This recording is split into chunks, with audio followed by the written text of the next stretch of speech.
안녕하세요. 사연 읽어주는 남예입니다. 오늘도 와주셔서 감사드리며 오늘의 사연 시작하겠습니다. 안녕하세요. 저는 올해 결혼 생활을 마치고 쿨하게 이혼 도장 찍고 새 인생을 시작한 35살 여성입니다. 사는 게 각박한데 이보다 더 각박한 상황이 있을까 생각해보면 제 인생이 딱 그랬어요.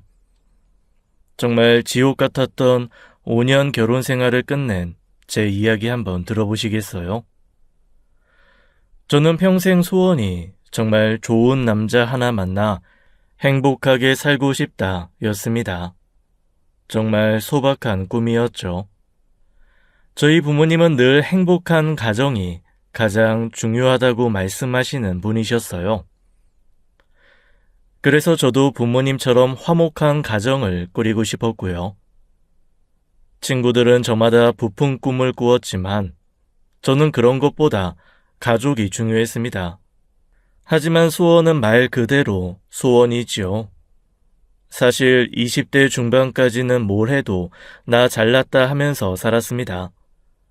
자랑처럼 들리시겠지만 제가 노력하지 않아도 남자들을 만날 수 있었어요.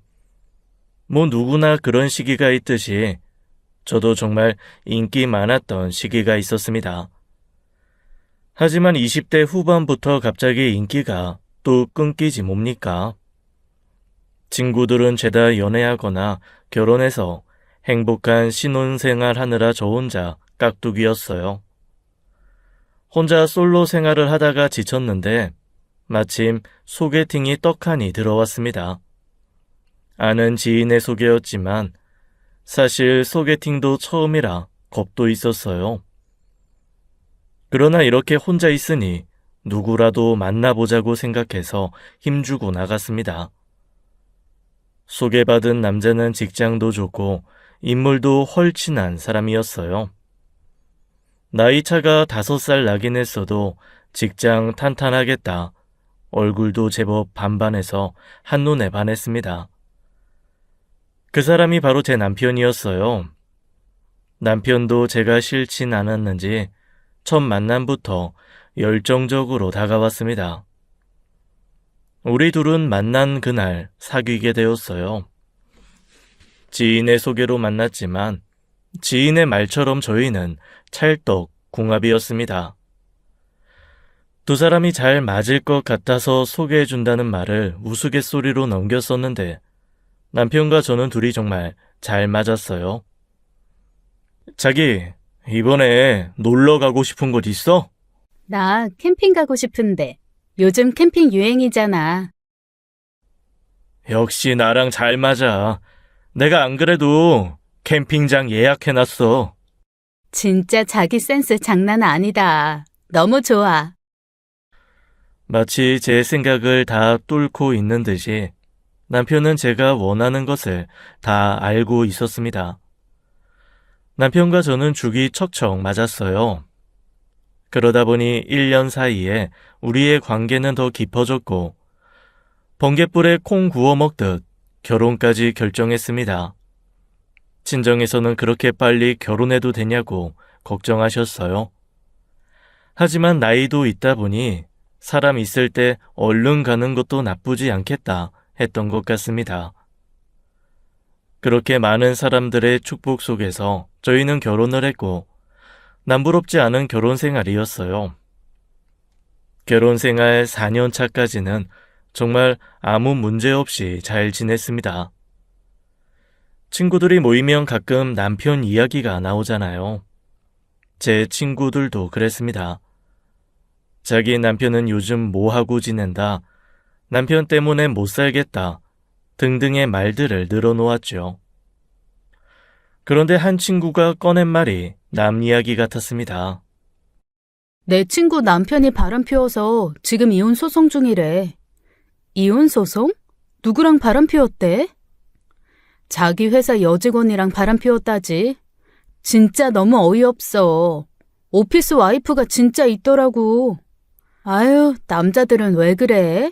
자기 아내 있으면서 여자를 또 만나? 결혼하면 아내는 여자로 안 느껴진다나? 그런 이유라고 하던데. 친구의 말을 들어보면 바람 피우는 것도 유행이 있다더군요. 한동안은 동창회, 동아리에서 바람이 일었고 이제는 오피스 와이프가 유행이라면서 말입니다. 그런 말을 듣는데 왜 제 이야기도 아닌데 심장이 덜컥하는지 모르겠어요. 괜히 그 말이 신경 쓰여서 남편을 이상한 눈초리로 쳐다보기도 했습니다. 남편에게 친구들과의 대화 내용을 이야기하자 자기는 간이 작아서 그런 짓 못한다더군요. 여태껏 의심할 여지도 없던 남편이기에 저는 웃으며 넘어갔습니다. 그런데 이게 여자의 촉일까요? 어느 날 남편의 옷을 정리하다가 뭔가 툭 떨어졌습니다. 자세히 살펴보니 식당 영수증이더군요. 그런데 그 식당이 몸보신 요리, 보양식 파는 그런 식당이었습니다. 복날도 아닌데 왜 이런 음식을 먹을까 하면서 생각에 잠겼어요. 뭔가 이상하다 싶었지만 친구랑 밥 먹을 수도 있는 거니까 하고 넘어갔습니다. 아무 생각 없이 화장대에 두었던 영수증을 보고 남편에게 이거 영수증은 왜 안 버렸냐 하니까 남편이 흠칫하는 표정에 뭔가 느낌이 싸했어요. 그때부터 남편의 행동이 이상하다는 생각이 들었던 것 같습니다. 이후부터 저는 남편의 행동을 살피는 게 습관이 되었어요. 그러다가 하루는 남편과 같이 시댁에 갈 일이 있어서 남편의 차를 탔습니다. 평소에는 제 차를 타고 다니지만 시댁 갈 때는 남편의 큰 차를 타고 다녔어요. 그런데 남편의 차에 앉았는데 엉덩이가 따끔하는 겁니다. 아파서 엉덩이를 들어 살펴보니 그건 귀걸이 한쪽이었어요. 그 순간 심장이 철렁하는 기분이었습니다. 제 남편은 절대 그런 일 없다고 생각했는데 이게 바로 바람이구나 하는 생각이 들었어요. 심장이 너무 주체가 안 되는 바람에 갑자기 속이 안 좋다며 남편 혼자 시댁에 가라고 했습니다. 그리고는 덜덜대는 손으로 인터넷을 막 찾기 시작했어요. 인터넷에는 수많은 외도 의심 글들이 눈에 띄었습니다. 그중 글 하나에는 잘못하면 오히려 의부증으로 의심받는다더군요. 그래서 무조건 의심하지 말고 일단 증거부터 확보하라는 말이 있었습니다. 처음 겪는 일에다가 어떻게 하면 좋을까 싶어서 가장 친한 친구에게 말했어요. 나도 내 남편 바람나서 한 번 잡은 적 있어.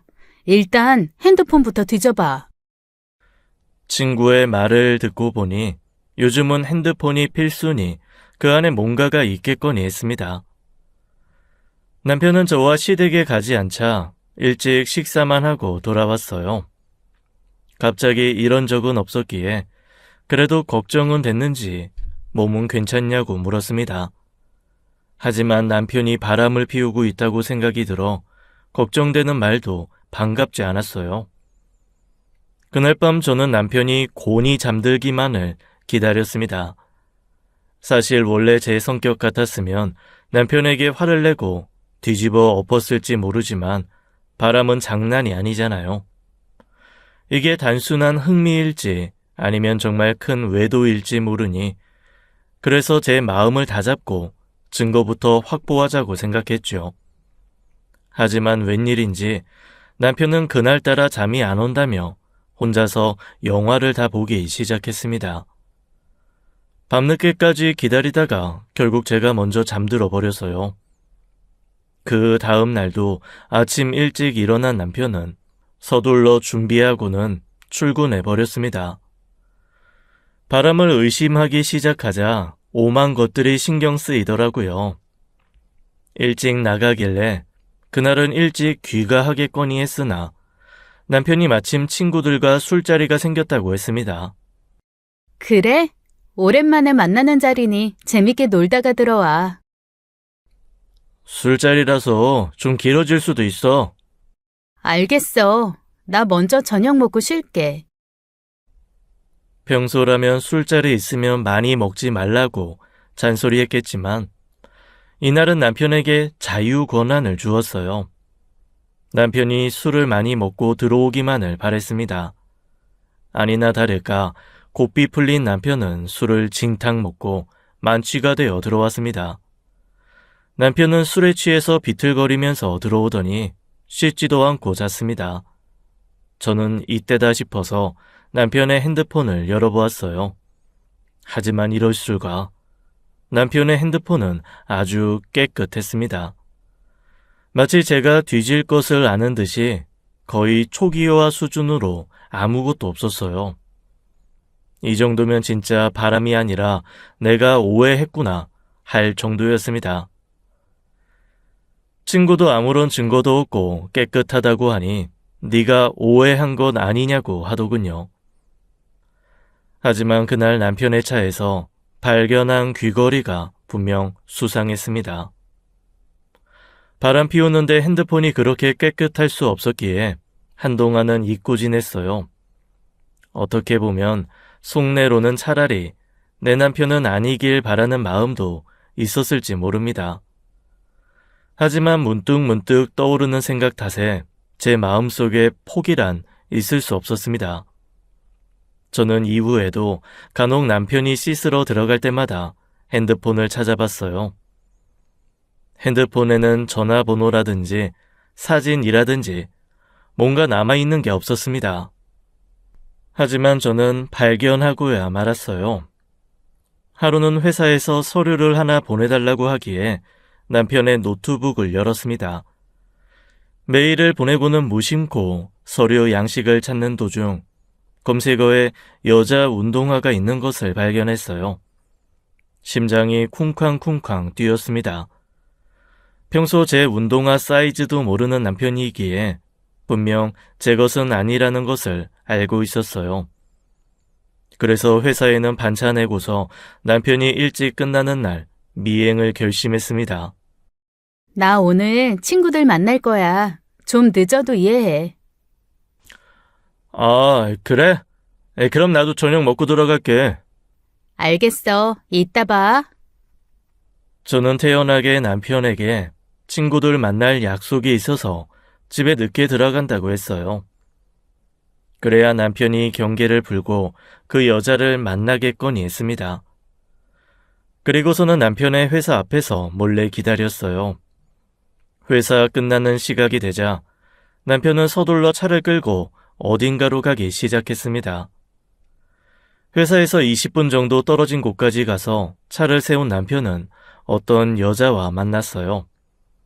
설마 했던 의심이 확신이 서자 저는 불안함과 함께 배신감이 들기 시작했습니다.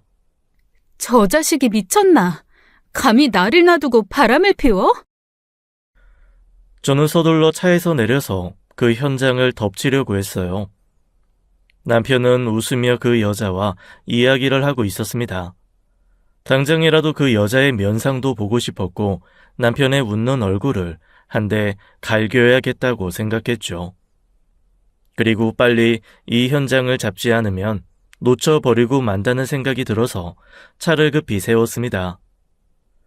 서둘러 차 문을 열고 내리려는데 차에서 내리려는 순간 뒤에서 누가 제 차를 들이박았습니다. 하차, 사고가 나버렸어요. 하필 이런 순간에 누가 내 차까지 들이받는 건지 열이 뻗쳤습니다. 대수롭지 않은 사고였기에 저는 상대 운전자에게 난 괜찮으니 가라고 했어요. 당장이라도 두 사람이 자리를 뜰 것 같은데 여기서 잡혀있을 시간이 없었습니다.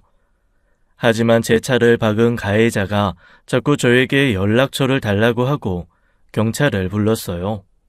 저 정말 괜찮아요. 그러니까 그냥 가시라고요. 저 진짜 급해요. 안 돼요. 경찰 불렀으니 기다리세요. 그러다가 뺑소니로 신고하려고요? 신고 안 해요. 안 한다고요. 저 좀 가볼게요. 저는 급하다며 가해자에게 사정했지만 가해자는 안 된다며 저를 붙들었습니다. 그렇게 실랑이 하는 사이 남편은 그 여자와 함께 차를 타고 가버렸어요. 진짜 절망적이었습니다. 현장을 잡아서 바로 두 사람을 혼내줬어야 하는데 그러지 못하는 게 너무 억울했어요. 집에 들어가서 쉬고 있었더니 남편이 들어왔습니다. 그리고는 태연하게 말했어요. 나 친구 만나서 밥 먹고 들어왔어. 그래? 친구 누구? 제가 친구 누구냐고 묻자 남편은 당황했는지 동창이라고 하면서 씻으러 들어갔습니다. 그냥 사실 여자였고 누구였다고 말했다면 저는 더는 오해하지 않았을 거예요. 하지만 남편의 태도만 봐도 내게 숨기는 것이 있구나 하는 것이 확실하게 알 수 있었습니다. 저는 곧 남편을 다시 미행하기로 했어요. 회사에는 죄송스러웠지만 제가 제정신으로 일을 할 수가 없어서 병가를 내고 쉬었습니다. 남편은 제가 동창회에 있다는 소리에 신이 난 듯 알겠다고 했어요. 그리고 저는 또 남편을 미행하기 시작했습니다. 남편은 회사에서 나오자마자 빨리 차를 몰고 달렸어요. 얼굴에는 웃음이 한가득했습니다. 배신감이 치솟아 저는 달리는 남편의 차를 뒤쫓았어요. 그러다가 남편의 차가 어떤 트럭에 가려 안 보이는 거예요. 저리 비켜! 안 보인다고! 트럭이 지나가는 순간 남편의 차는 보이지 않고 두 갈래 길이 나왔습니다. 50대 50대 확률이었어요. 무조건 오른쪽으로 꺾어보자 해서 최대의 속도로 달려갔습니다. 좀 더 달리다 보니 다행히 남편의 차 뒷공무니가 보였어요. 그대로 달리던 차는 어떤 한적한 시골의 카페에 멈춰섰습니다. 저는 속으로 망할 놈의 자식이라며 남편을 욕하면서 남편이 들어간 카페를 살폈어요. 남편은 카페에 들어가 그 여자와 웃으며 이야기를 나누는 모습이었습니다. 야, 이 나쁜 자식아! 네가 그러고도 사람 새끼야? 여보? 이것 좀 나!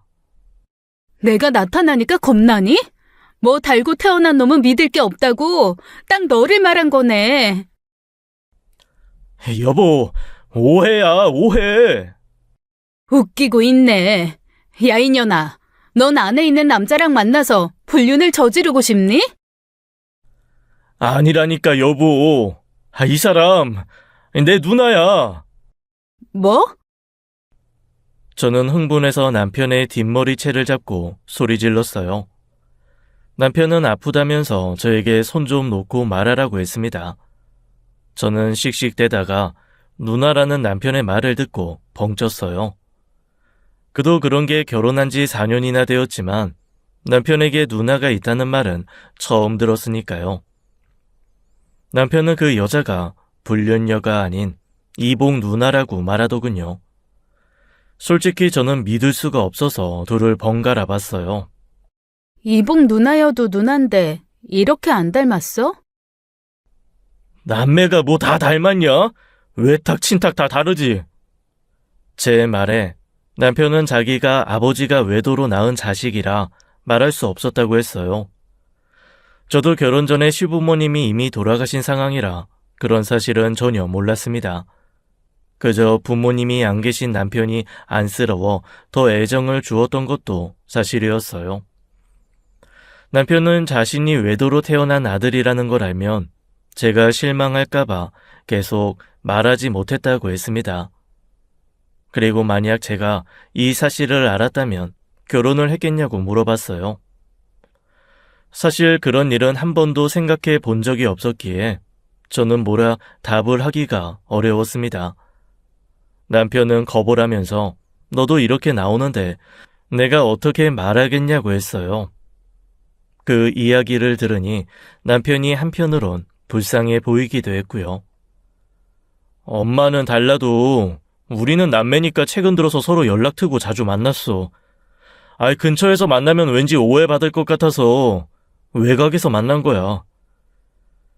남편은 이런 사실을 말할 수 없었지만 이제서야 속이 시원하다며 털어놓았어요. 그리고 제가 오해할 만한 거라며 미안하다고 사과했습니다. 하지만 남편의 그런 말을 듣고도 왠지 찜찜했어요. 이렇게 알게 됐으니 반갑네. 앞으로 우리 잘 지내봐요. 남편의 누이라는 사람은 예쁘장하게 생긴 얼굴로 눈웃음을 지으며 저에게 웃었어요. 솔직히 저를 언제 봤다고 그렇게 웃으며 이야기하는지 기분 이상했어요. 사람은 첫 인상이 중요한 건데 전 시누이를 남편의 불륜녀라고 생각했으니 좋게 안 보였습니다. 남편은 슬쩍 눈치를 보더니 이렇게 된 거 앞으로 친하게 지내자고 하더군요.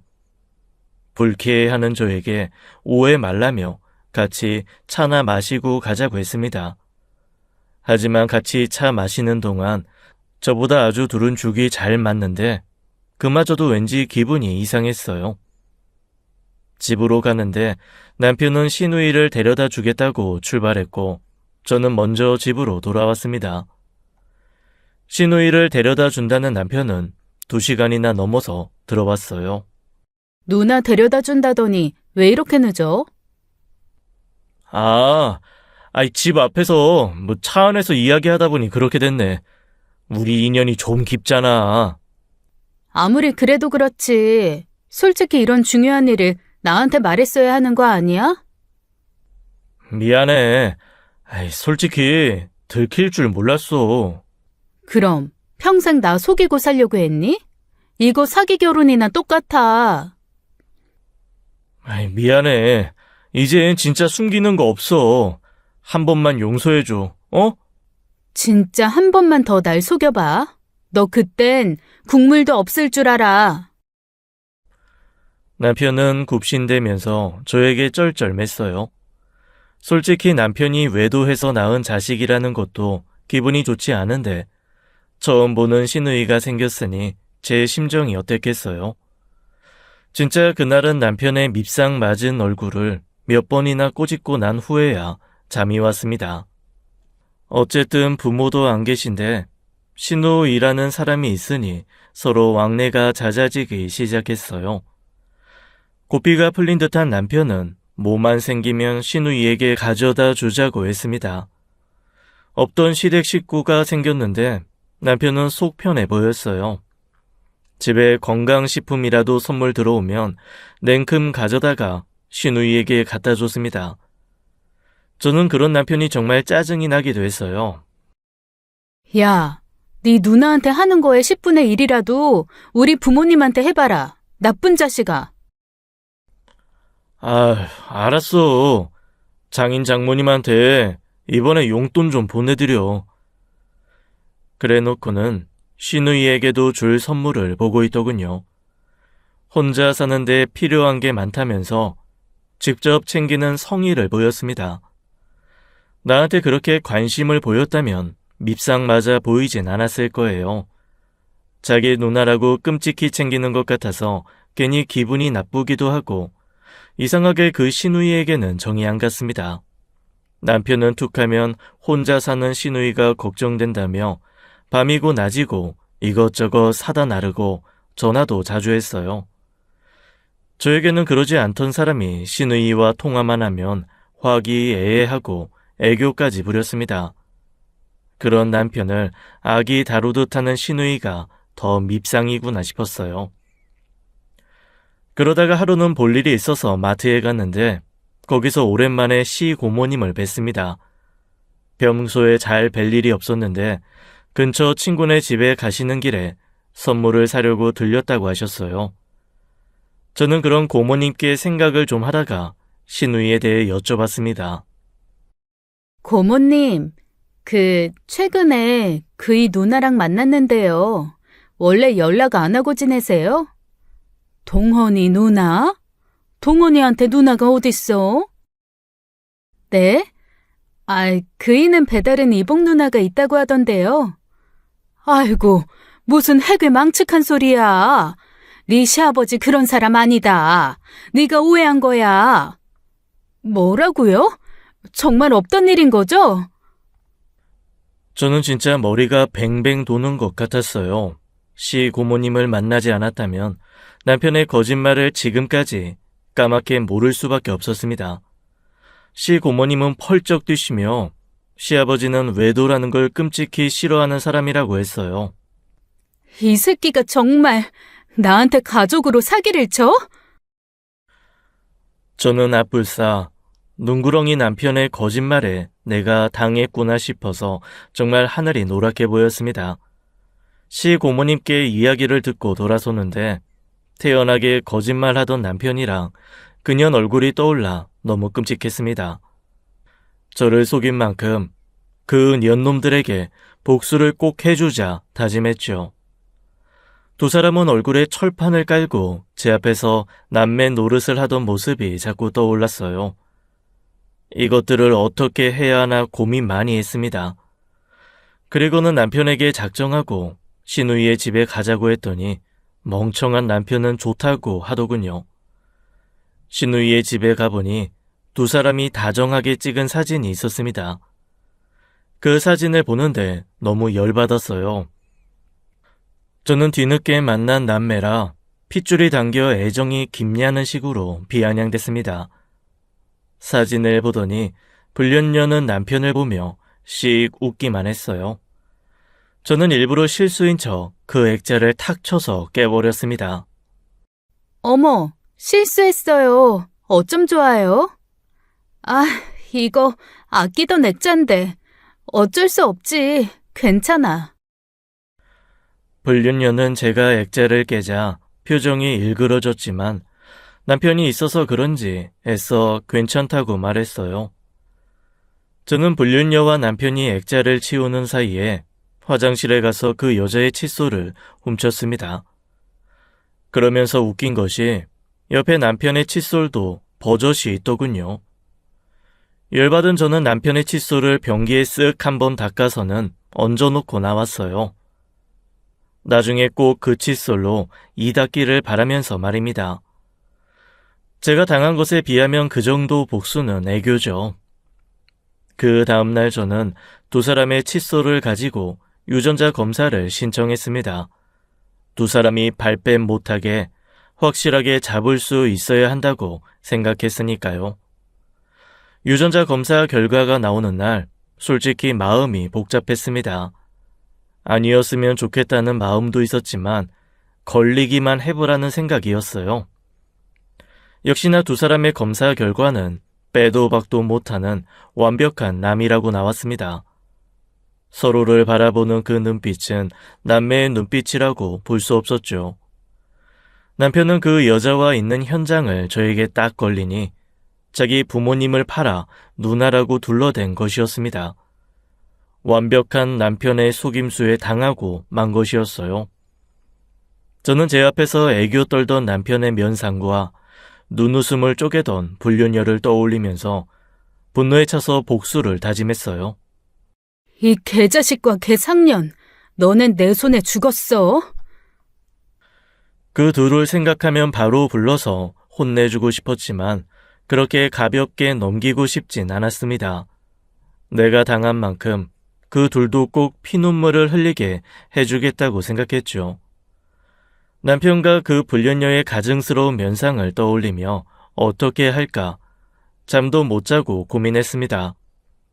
옆에서 늘어지게 자는 남편의 얼굴을 휘갈겨 주고 싶은 마음을 꾹 억누르면서 말이에요. 다음 날 여보, 친척들한테 누나 소개하고 같이 모이는 건 어때? 뭐? 아이, 갑자기 왜 소개해? 뭐 그렇잖아. 배달이긴 해도 남맨데 이렇게 떨어져 살아야겠어? 누나가 불편할 수도 있고, 아이, 좀 그렇지.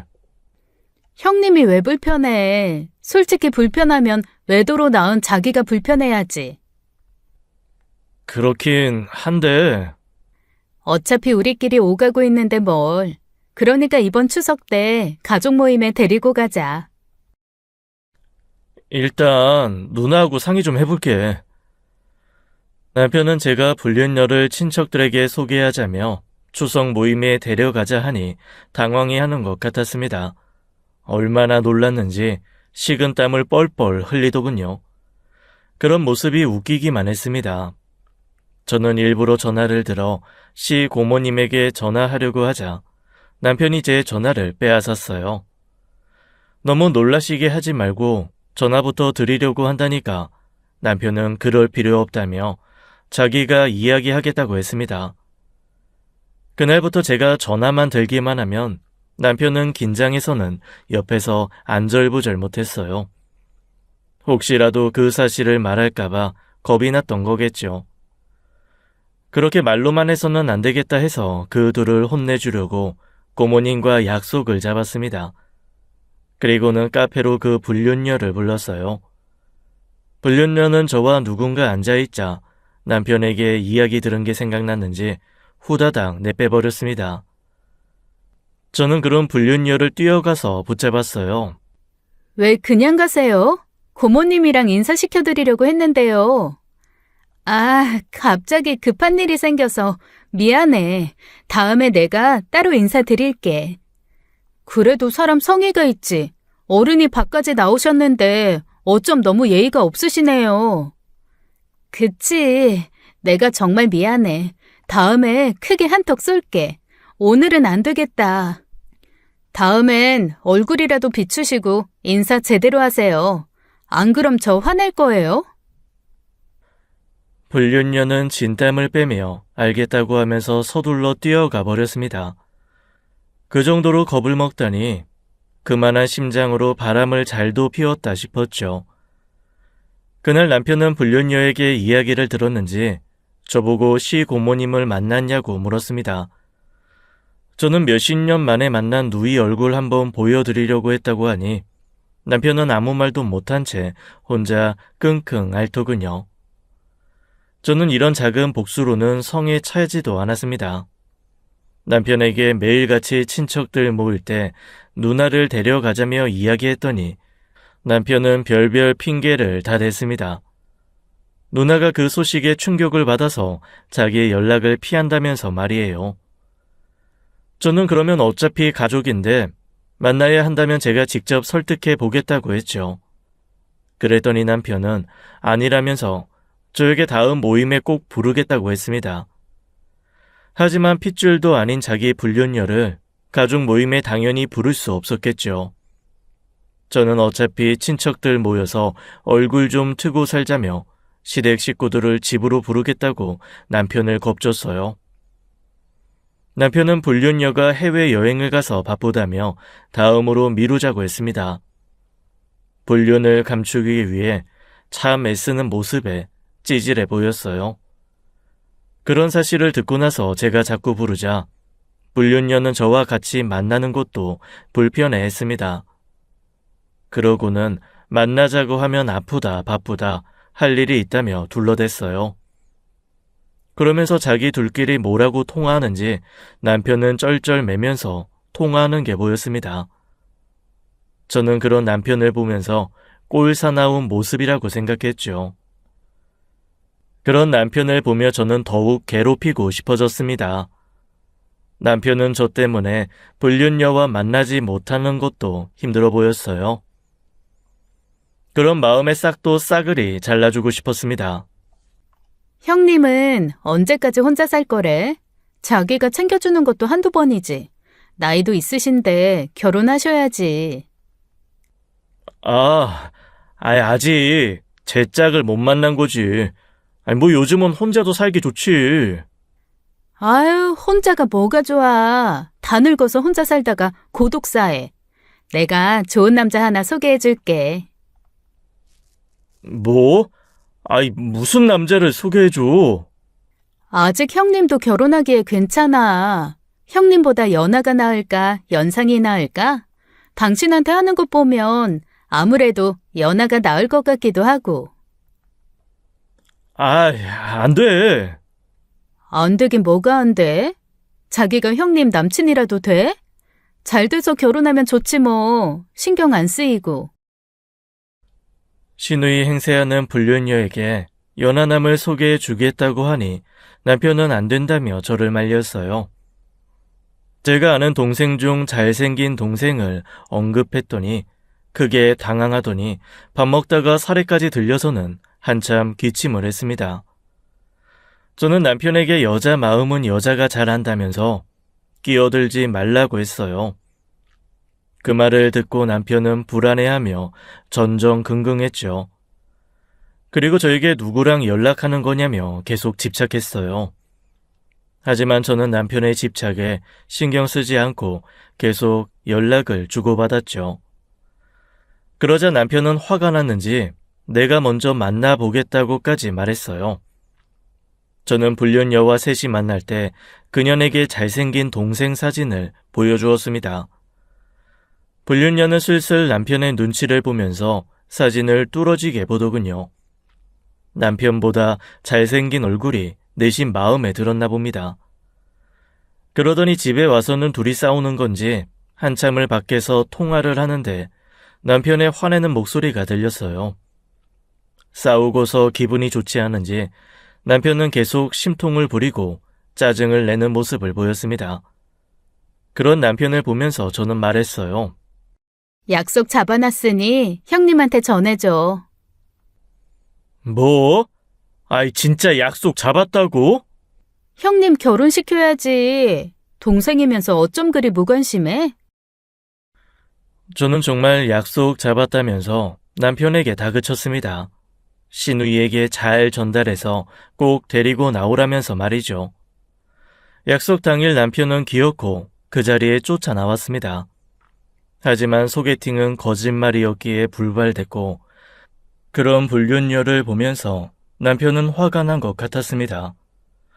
저는 그 자리에서 밥이나 먹고 가자고 했는데 남편은 짜증이 났는지 티는 내지 못하더군요.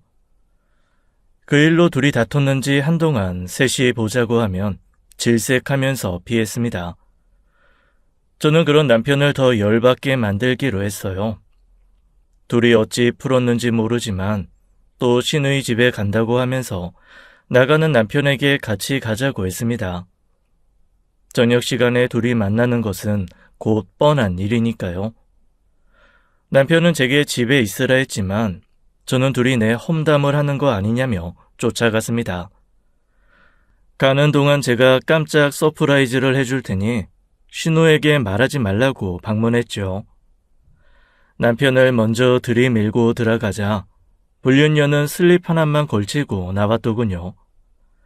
제가 뒤에서 깜짝 놀라게 하자 불륜녀는 얼굴이 시뻘게 져서는 급하게 화장실로 들어갔습니다. 누구 남자 불렀나 봐요. 제가 다 부끄럽네요. 사귀는 사람도 없는데 무슨 남자야. 요즘은 사귀지 않아도 같이 잠만 자는 사람들도 많대. 제 말에 남편은 얼굴이 불그락 푸르락 하면서 어쩔 줄 몰라 했어요.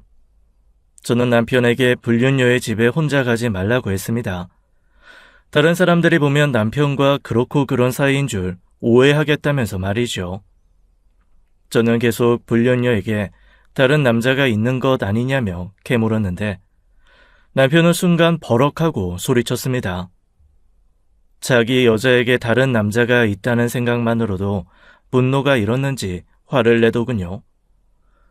저는 미쳤냐며 시누이가 애도 아니고 남자가 있어도 벌써 여럿은 있었겠지 하며 말했습니다. 대답 안 하는 불륜녀와 그 이야기를 들은 남편은 불안했나 봐요. 집에 와서는 참지 못하고 시누이에게 할 말이 있다며 전화통을 한참 붙들었습니다. 집착하는 남편을 보며 저는 남편에게 더 정남이가 떨어졌어요. 남편은 불륜녀와 이야기가 잘 안 됐는지 밤새 잠도 못 자고 뒤척였습니다. 저는 그럴수록 남편이 못나 보였고 더 압박을 가했어요. 자기가 너무 형님 신경 쓰고 걱정하니까 이젠 진짜 결혼 상대 소개해야겠어. 알아서 잘하겠지. 왜 자꾸 남자 타령이야?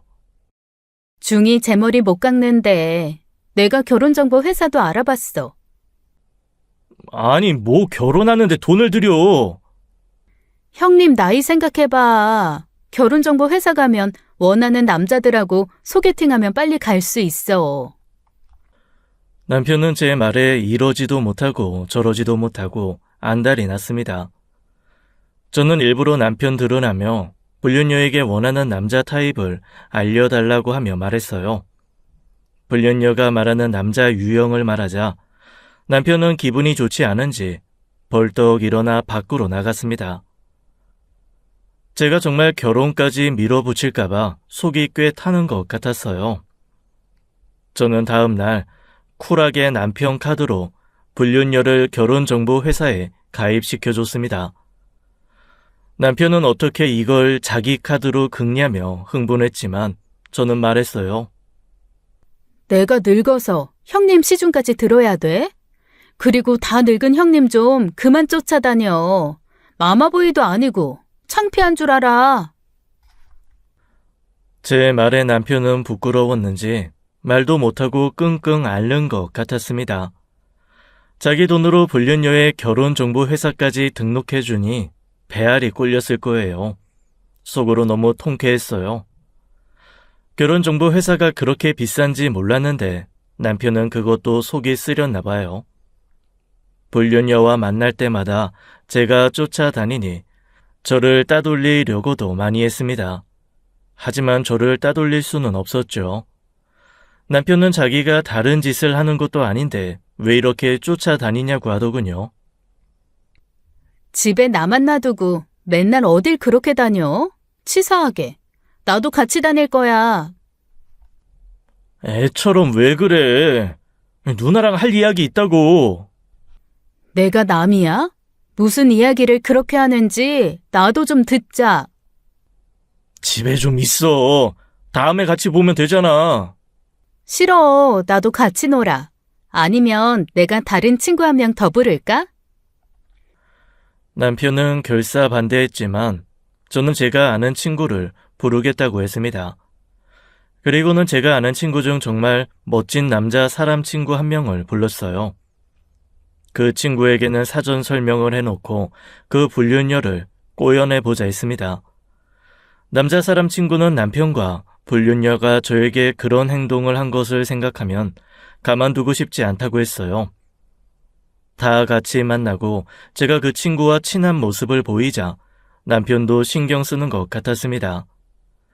그리고 불륜녀 역시 그 친구의 시선을 끌고 싶어하는 눈치였어요.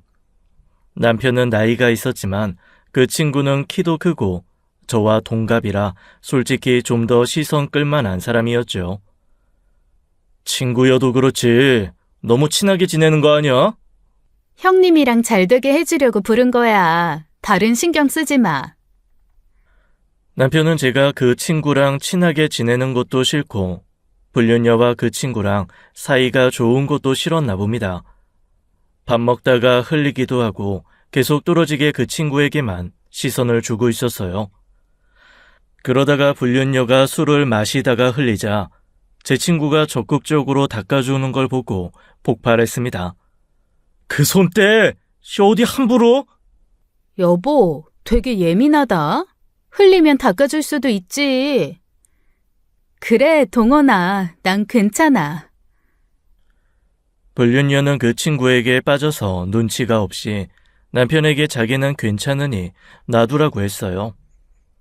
남편은 그 친구의 손이 불륜녀에게 닿는 걸 보고는 화가 머리끝까지 치밀어 올랐는지 짜증을 내다가 옆에 있던 화로에 옷까지 태워 먹었습니다. 남편은 집에 가자며 난리를 피웠어요. 하지만 그 모습을 보면서도 친구와 불륜녀는 번호를 주고받았습니다. 불륜녀는 싱글인 그 친구가 나이도 8살이나 많은 자기에게 관심을 가지는 것 같아 보이자 마음이 부풀어 보였어요. 저는 그럴수록 남편의 얼굴이 사색이 되는 것이 보였습니다. 불륜녀는 좋은 인연을 만났다고 생각해서인지 콧노래까지 부르더군요. 가는 차 안에서 불륜녀는 저에게 그 친구의 정보를 물어보기까지 시작했습니다. 초반에는 그래도 남편의 눈치를 보더니 어차피 남편이 유부남인 걸 알고 있어서인지 싱글이 낫다고 판단했나 봐요. 싱글벙글한 불륜녀와 화가 머리끝까지 난 남편을 보면서 저는 속으로 쾌재를 불렀습니다. 불륜녀는 저에게 잘 되면 한 통 내겠다며 차에서 내렸어요. 남편은 차에서 잠깐 기다리라며 불륜녀를 따라 들어가더니 아파트 입구에서 싸우는 모습이었습니다. 남자가 그렇게 좋냐? 아주 해벌레의 손은? 아휴, 아내나 잘 챙기세요. 너도 아내한테 엄청나게 질투하고 있더구만. 아니, 그게, 그 자식이. 몰라. 네가 먼저 시작했다. 이제 각자 알아서 해. 가봐. 네 아내 기다리잖아. 남편은 할 말을 다 못하고 차에 있는 제 눈치를 보고는 차에 탔지만 운전에 집중도 못했어요. 불륜녀는 남자라면 사족을 못 썼고 남편은 그런 불륜녀가 불안했나 봐요. 집에 가는 내내 핸드폰만 봤습니다.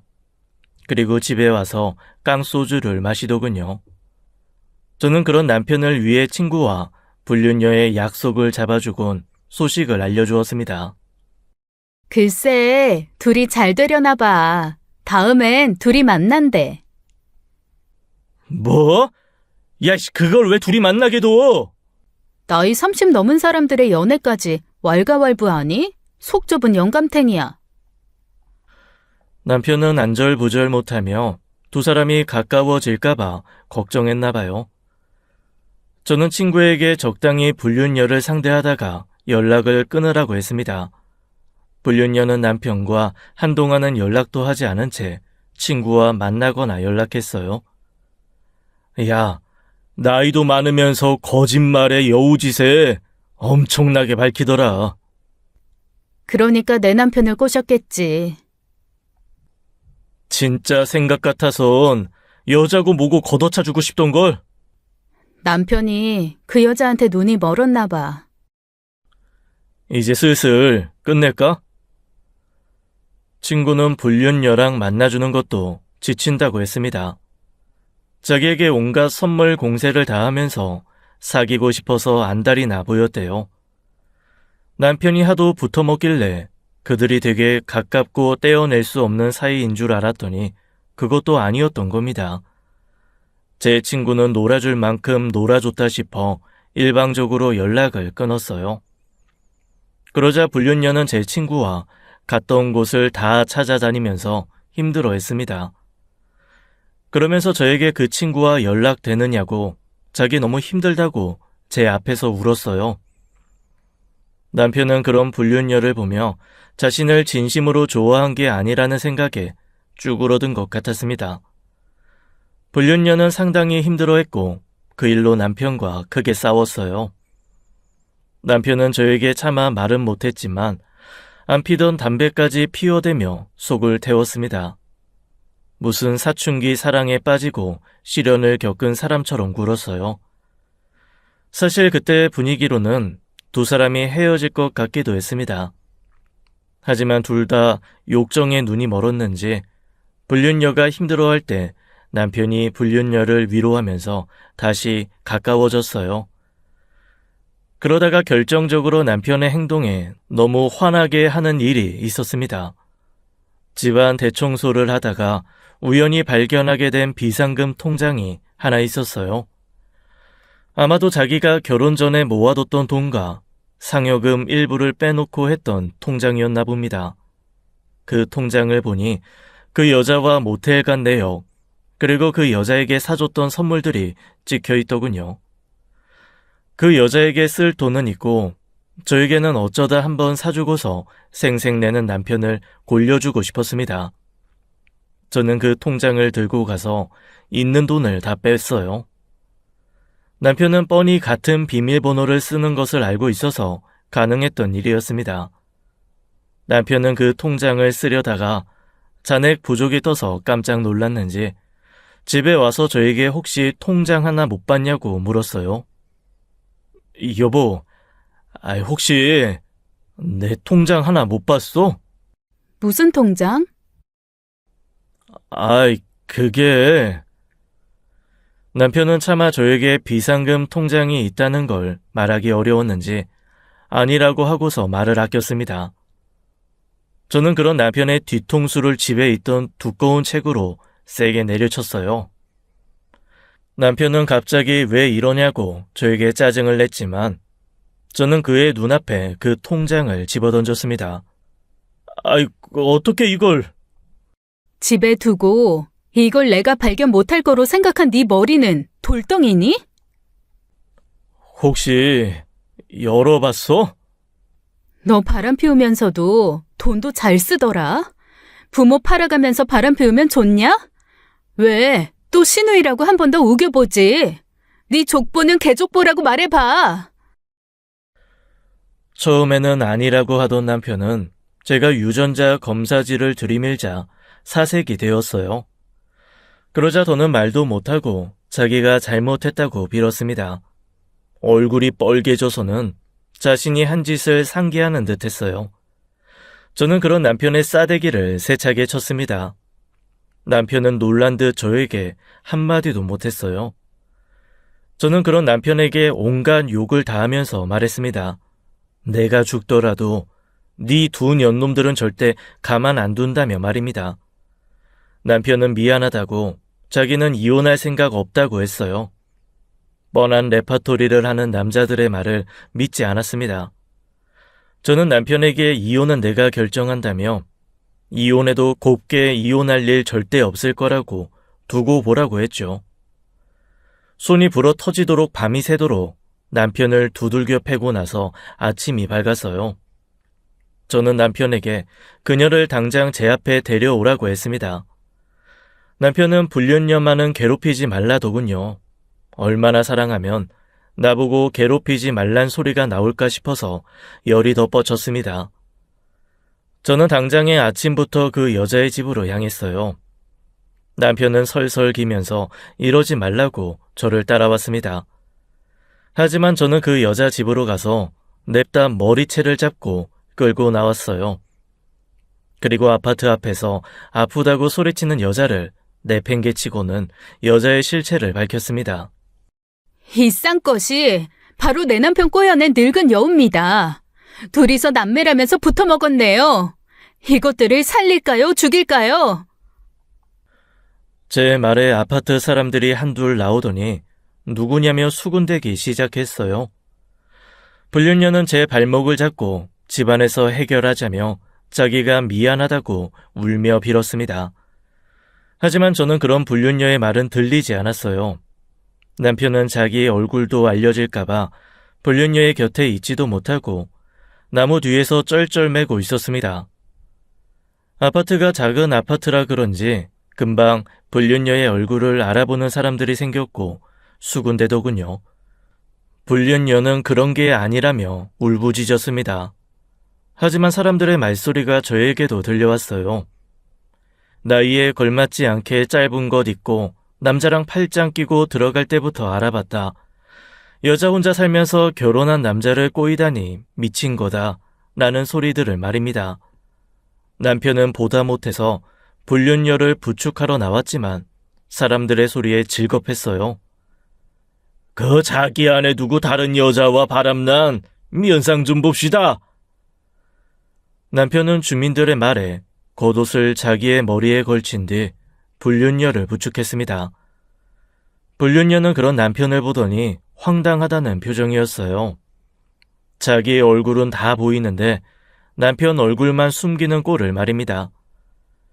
저는 그런 남편의 머리채를 잡고는 얼굴을 공개했어요. 남편은 부축하던 불륜녀를 팽개치고는 자기 얼굴을 후다닥 가렸습니다. 머리 좀 놔줘. 내가 잘못했어. 미안해 여보. 여보라는 소리도 하지 마. 더러우니까. 남편은 계속 저에게 미안하다고 했고 불륜녀는 자빠진 상태로 망연자실해서 울고만 있었어요. 오히려 몇몇 주민들은 잘한다며 저에게 힘내라는 응원까지 해주셨습니다.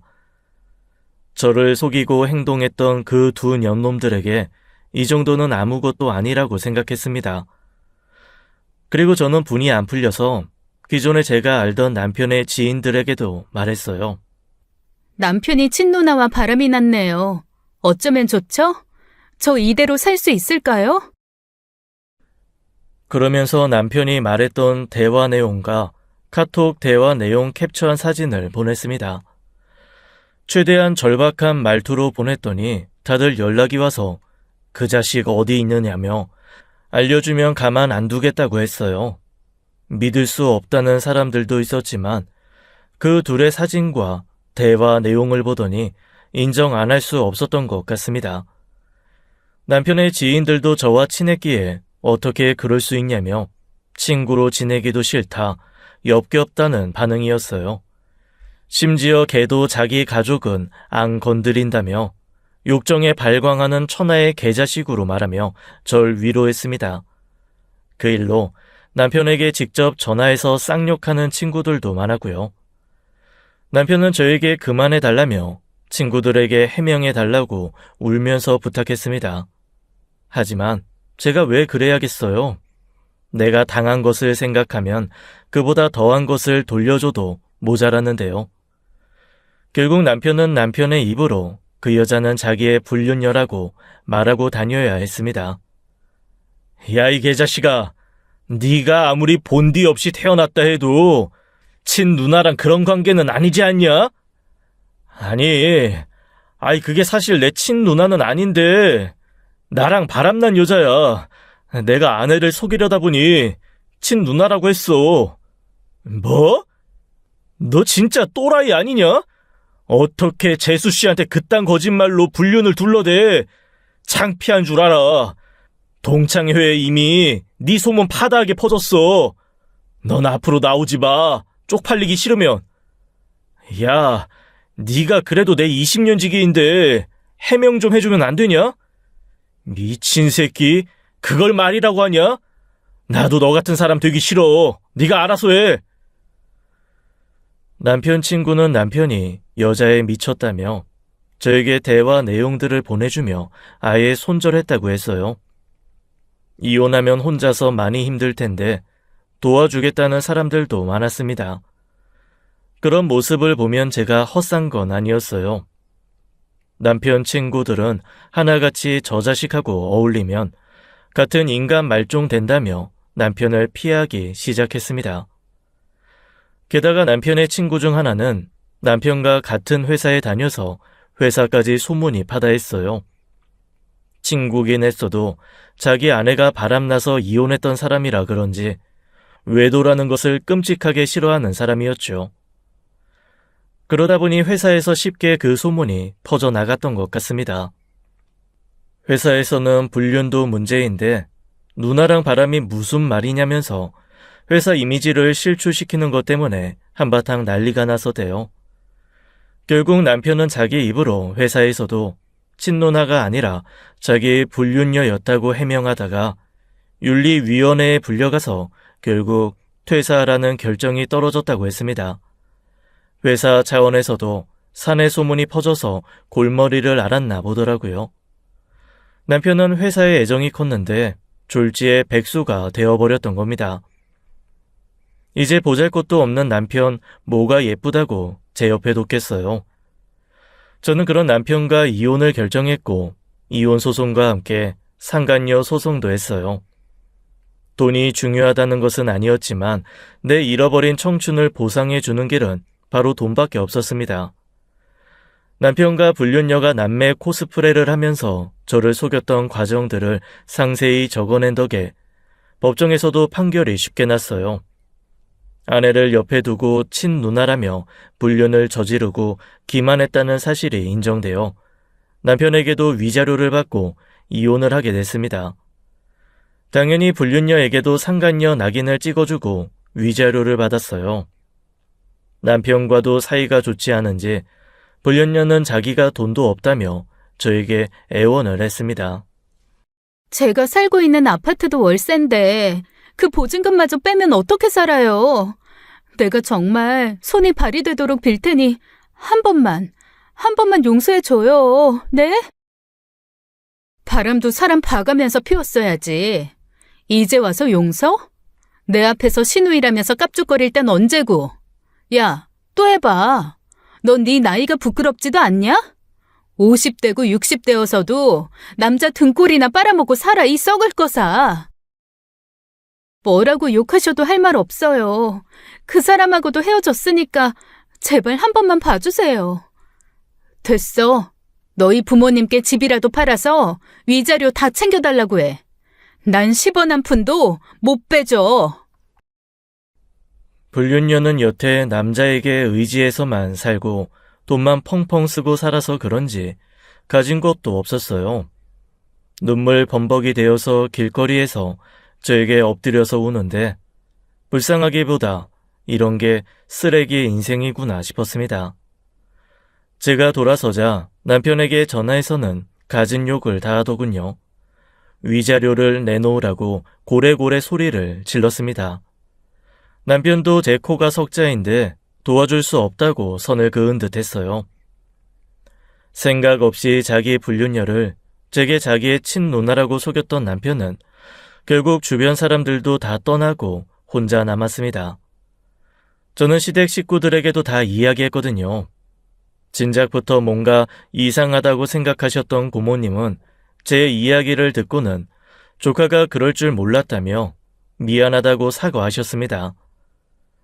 남편은 회사까지 그만두는 바람에 자기가 모았던 재산을 털어 저에게 위자료를 주었어요. 이직할 때도 이전 회사의 퇴사 사유를 본다는데 아마 그것 때문에 쉽게 취직도 못했나 봅니다. 자기 잘났다고 바람이나 피우던 남편은 아르바이트를 전전하며 공기처럼 살고 있다는 소식을 마지막으로 들었어요. 저는 이혼 후에 저는 새로운 삶을 찾았습니다. 남편과 살던 집을 처분하고 다른 곳으로 이사했어요. 사기꾼 같은 남편 놈과 같이 살던 집에서는 하루라도 더 있기 싫었기 때문이었습니다. 남편은 그 여자와도 완전히 끝이 났는지 친정 부모님과 저에게 연락이 왔어요. 하지만 주변에서도 자기 불륜을 감추려 친누나라고 했던 사람이 뭔들 못 속이겠냐며 만류했습니다. 저 역시 다시 그 사람을 만나는 일은 절대 없었어요.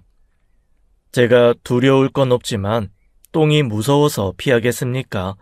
더러워서 피하는 거죠. 이혼이 오히려 저에게 복이 되었는지 새로운 직장에 좀 더 좋은 연봉을 받으면서 돌싱의 생활을 즐겁게 즐기고 있답니다. 혼자가 되는 것이 두렵기도 하지만 때로는 약이 되는 것 같아요. 오히려 혼자가 된 지금 더욱 홀가분하고 제가 사랑하는 사람들을 챙기면서 살고 있답니다. 간혹 과거를 생각하면서 남편이 새 사람이 되길 바라시는 분들, 참고 계시는 분들 많으실 텐데 그러지 마세요. 인생은 지금부터가 시작이니까요. 제 사연을 들어주신 분들 감사하고 모두에게 행복만 있으시길 바랍니다. 지금까지 사연 읽어주는 남녀였습니다. 끝까지 함께해 주신 여러분 감사드리며 저희는 다음 사연으로 돌아올게요. 감사합니다.